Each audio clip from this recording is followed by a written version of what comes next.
Hi friends, ఇప్పుడు కాజు మసాలా చేసుకుందాం.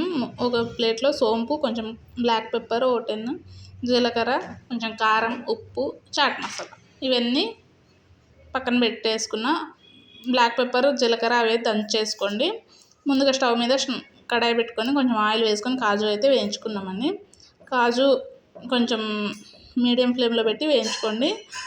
ఇలా కంప్లీట్గా వేయించుకున్నాక కొంచెం కలర్ చేంజ్ అయిపోతాయి. అప్పుడు స్టవ్ మీద నుంచి పక్కన పెట్టేసి కారం, ముందుగా అవన్నీ చెప్పాను కదా, అవన్నీ దంచినవి పొడి వేసి కలిపేసుకోండి. వేడిగా ఉన్నప్పుడు అయితే మెత్తగా ఉంటాయి.